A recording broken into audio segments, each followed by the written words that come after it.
In 2024, why would someone play a game that's over 30 years old? Maybe they just happen to have fond memories of it from childhood. Maybe it's an earlier game in a series of games and they want to go back to the beginning of that series and see where everything started from. Or maybe it's simply a game that, while it perhaps has dated graphics and sound in comparison to modern titles, it doesn't have a current analog. So if you want to play that game or one like it, you have no choice but to turn back the clock a bit.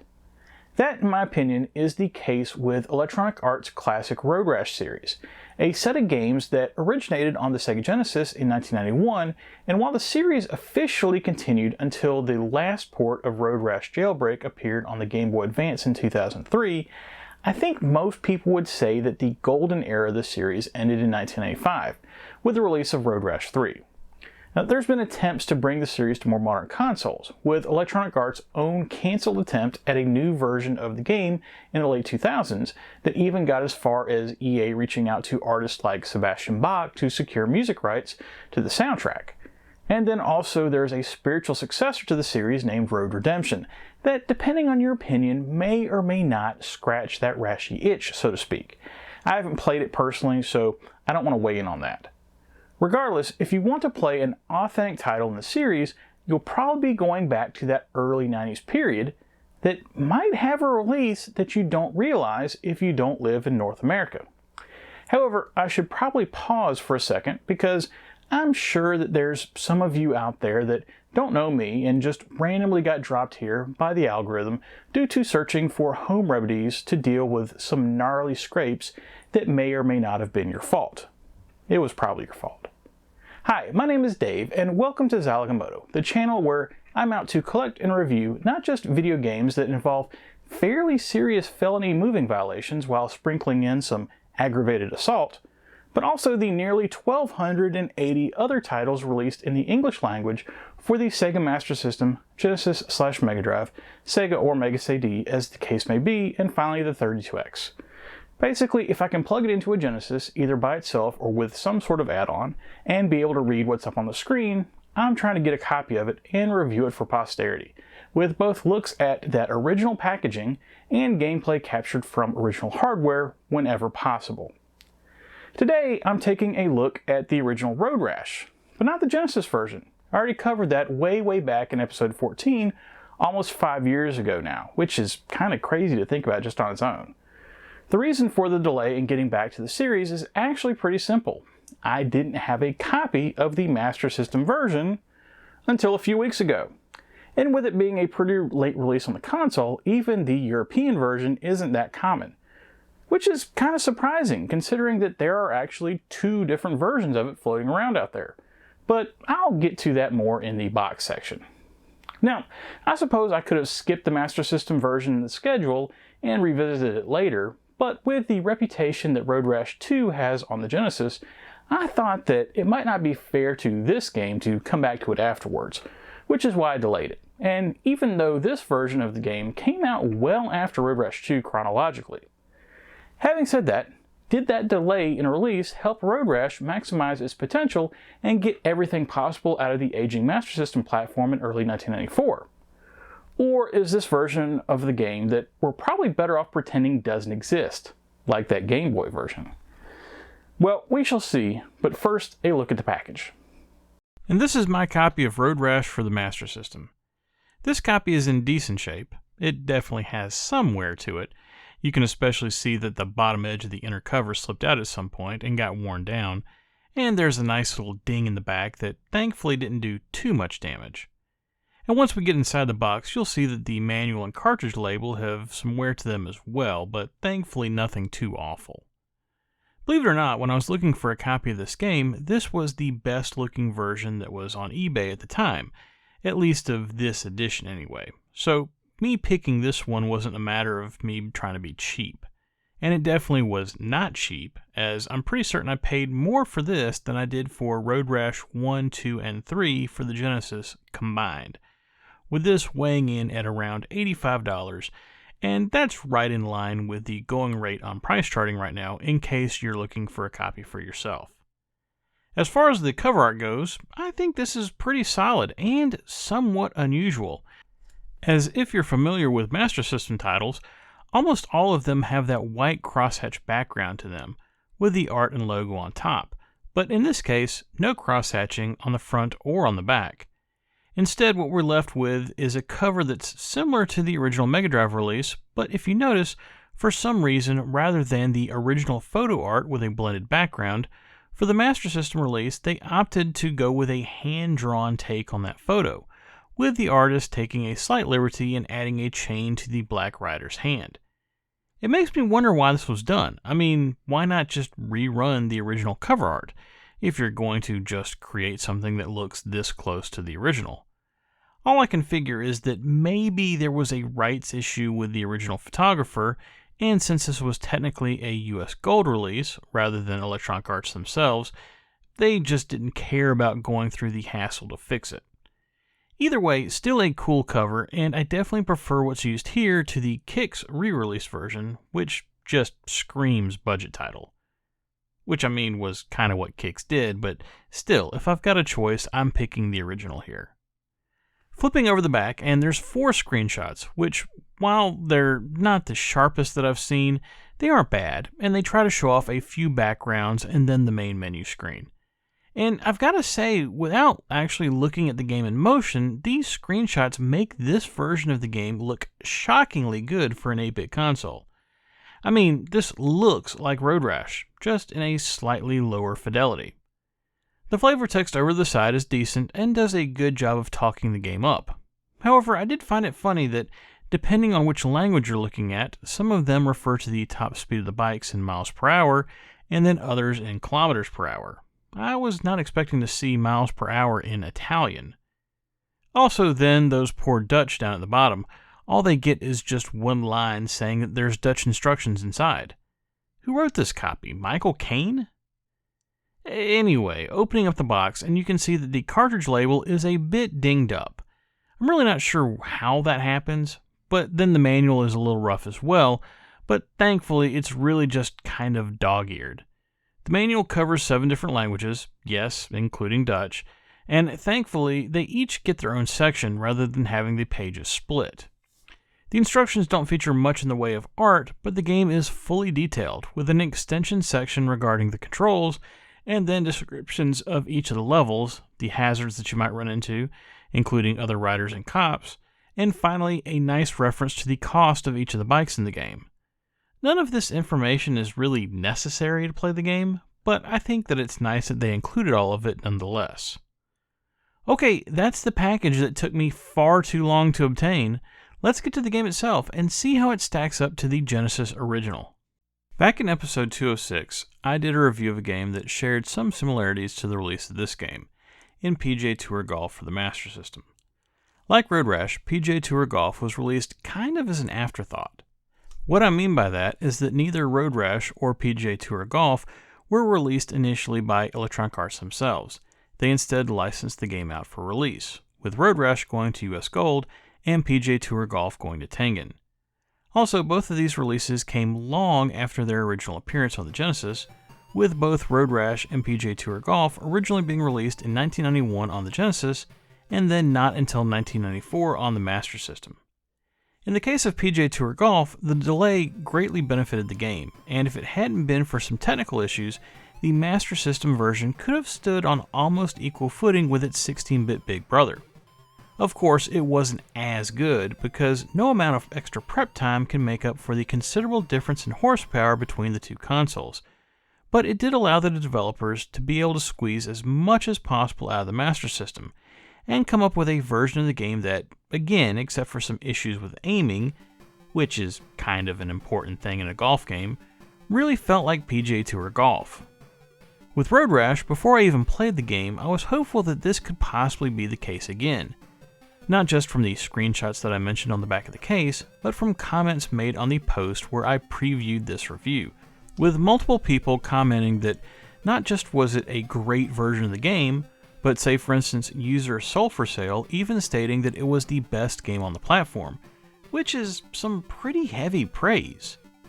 But I couldn't help worrying that it was possible that the transition might have some sort of fatal flaw, similar to PGA Tour Golf, that would put it more in the close but no cigar category. Thankfully, this concern proved to be unfounded, because Road Rash for the Master System, while it may be an 8-bit version of the game, is no less Road Rash than the Genesis original. But that's probably getting ahead of things a bit. To start out with, I'm going to refer to the ubiquitous stat box from the back of the package that lists 2 important things of note: that the game supports 2 players and that it has 5 levels. Of course, it also says that it supports both the control pad or the control stick, but like many other Master System titles, if you happen to play Road Rash with a control stick, you're probably either a masochist or a psychopath. Or both. I mean, why do we have to put labels on things? Anyway, I just want to point out that while it says 5 levels, what it really means is that there are 5 levels that you progress through, just like in the original Genesis version, and that each of the 5 levels consists of runs on the 5 courses that made up that original game. So really, it might have been more accurate for them to say that the game has 25 levels. But I can also see how that might be confusing as well. The whole point is, regardless of how you read that line in the stat box, the game has the same content as its big brother, with no courses or levels that had to be cut due to resource issues, even though programmer Gary Priest had to cram the original 6 megabit game down into 4 megabits to fit on the Master System cartridge. The other note that I want to cover there is that the game does include 2 players, which is important to note because many games that were formerly 2-player games, say for instance Altered Beast and Forgotten Worlds, had to be reduced down to single-player games to work on the less powerful console.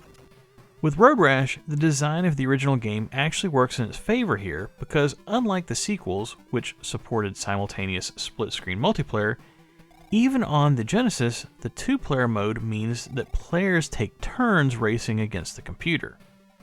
On the Master System, this option is presented as well in the same manner, and while I'm not too clear on what the point of that is, other than providing a game mode that allows kids to take turns rather than fighting with each other over who gets to play next, it is there, complete with the same password continue option that was used in the Genesis version. The password system is necessary because Road Rash isn't a game that you're probably going to be able to complete in one sitting, just due to how long it takes to complete some of the later level tracks. The setup of the game is relatively simple. You and 14 other riders are on a race to the finish line across one of 5 courses that takes place on ordinary city streets, rather than a racetrack, giving a double meaning to the road portion of the name Road Rash. Think of Road Rash much like the Cannonball Run on motorcycles, for all of my middle-aged viewers out there that get that reference to, a 43-year-old movie. That reminds me, I really should start to do some estate planning. Someone's going to have to inherit this collection after all.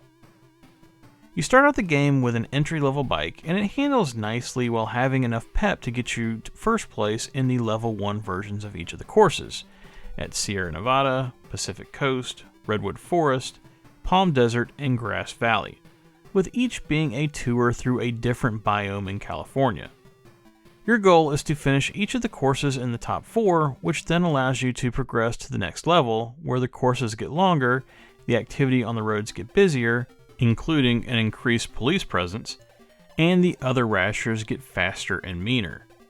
Very quickly you learn that if you're going to make it past level 2, you're going to have to up your game yourself, and take the winnings that you get from the races and invest in one of the 8 bikes. They get pricier the faster that they get. There's a bit of strategy here, as it's not just a simple matter of money equals speed, because while the bikes do get faster the further up you go, some of them don't handle as well as others, and some of them are more fragile than others, which can lead to them breaking down on you during a race if you're not careful, and then the more expensive the bike, of course the more expensive it is to fix if this happens. If your bike breaks down and you don't have enough spare money to fix it, it's game over. So choosing the best upgrade path for new bikes, as far as which bike you pick, what level you're at when you buy it, and how much spare cash you have in reserve is actually somewhat strategic and makes a nice complement to the otherwise drive fast and generally cause havoc nature of the game. I think the best compliment that I can give to the Master System version of Road Rash is that regardless of 8 or 16 bits, it feels like Road Rash.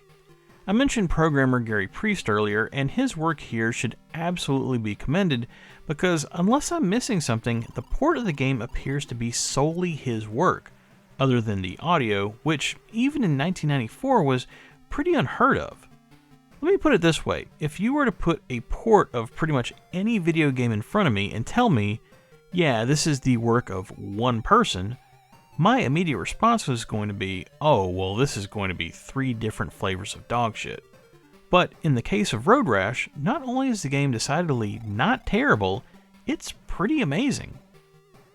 One thing that anyone who's ever played the Genesis version of Road Rash knows is that how the game feels to play. At times it has this odd, floaty feeling to it that is especially noticeable when you're either going over a hill or when you happen to hit a cow that's laying down and go flying into the air. Or perhaps when you're going through a corkscrew turn and have the track rapidly switch back from left to right or vice versa. At first, it'll probably seem a bit strange, especially if you're a fan of more traditional arcade motorcycle racing games like Hang On. But once you get used to it, it's actually pretty fun and a unique experience, and will undoubtedly lead to plenty of scenarios where either you're getting a thrilling rush of adrenaline from just trying to hang on and make it through the next section of road, or curse as you end up flying into oncoming traffic while crossing your fingers that there isn't a cop around to arrest you, or that you'll have enough track left over to recover whatever positioning that you happen to lose in that impact. Like the gameplay, the graphics do just as good a job of replicating the feel of Road Rash. While of course the graphics aren't quite as detailed as they are in the 16-bit version, the game still looks like Road Rash, complete with each of the 5 different courses having their own individual appearances, which helps keep the game from feeling too repetitive. There's even little details that have been brought over, like the characters used for the different riders and cops that try to give you advice, or threaten you, between races, and the end-of-race pictures for each course that are displayed above the results. Even the fact that the color of your bike changes depending on which one you're using at the time is replicated here. However, the thing I think that I was most impressed with graphically is that the rear view mirrors from the Genesis version made the transition, and they're a lot more important than you might think, especially when there's a cop around, or when you've just wrecked, and are still getting back up to speed and trying to hold off one of the other competitors. I don't know how Gary Priest pulled all this off while not impacting the performance on the main window, but he did, and it works beautifully and just as you would expect. The music in the Genesis version of Road Rash was handled by Rob Hubbard, and like most of his efforts on the console, it was fantastic. For the Master System version, Gary Priest handed off sound duties to Chrysalis, and they delivered, at least on the music portion. Due to limitations on the Master System, you can either have the engine noise of the bike turned on or the music, but not both. And after listening to the game both ways, I can safely say that there's no reason to ever turn the music off. Not just because the music is good, but also because the engine noise is just kinda eh. I mean, I suppose it's better than certain bland white noise that I've heard used in other games recently, but it's still not very appealing to the ears. Other than the engine noise, there are separate sound effects for things like tires squealing and the police siren to let you know that when they're near. And they're fine, but the star of the show is definitely the music. I must admit though, I did miss hearing the yes, yes, yes effect that would play as your rider would pump their fist after winning a race, but that's a very minor complaint in the grand scheme of things. I can honestly say that after playing the Master System version of Road Rash, the comments on the preview post were definitely accurate. Well, maybe it's not the best game on the entire console, I'm not sure I'd go that far with it, but it is very, very, very good. And even though it didn't release until 1994, the phrase better late than never definitely applies here. For gamers that for whatever reason still only had a Master System at that point, Road Rash completely delivers, and because of that, I'm giving Road Rash the same score as its Genesis version, 4 stars. As mentioned earlier, it's not the cheapest or easiest to find title, but if you're a Master System fan, this one needs to be in your library. Okay, and that's Road Rash for the Master System. Many times on the channel, when I've played ports of arcade games or Genesis titles on the Master System, they just haven't really felt right. For instance, Thunderblade, a game that kind of resembles the arcade game if you squint real hard and kind of tilt your head to the side, or even a worse example in Altered Beast, a game that frankly should have been scrapped and redone from scratch, as it only resembles either the Genesis or arcade versions in the most superficial manner. Road Rash is the complete opposite. While it would be technically impossible to port an exact copy of the Genesis version to the Master System, Gary Priest and Chrysalis created a game that gets as close to that original version as possible and retains all of the characteristics of what makes Road Rash Road Rash. I really wish that all 8-bit ports were like this. Next time on Zilog and Moto, well, it's been a while since I played a traditional shooter, so I think it's high time that I corrected that and blow the crap out of some spaceships. Thunder Force 2, Gaia Res, maybe even Hellfire. Well, definitely not Hellfire, as that one's still on my to-buy list. For whatever weird reason, every time I see it on the shelf, the manual is either missing or it's damaged or... Anyway, no, I'm pretty sure that even if I gave you 20 guesses, you probably wouldn't be able to name what on earth next week's shooter is, as it's pretty obscure. I guess you'll just have to tune in next week to see what I'm attempting to potentially defend. Well, that's it for Zilog and Moto episode 229. If you liked what you saw here and want to see more, please think about liking and subscribing if you are so inclined, as it will help more people see these videos. But most importantly, whatever you like to play, have fun and be excellent to each other. Later!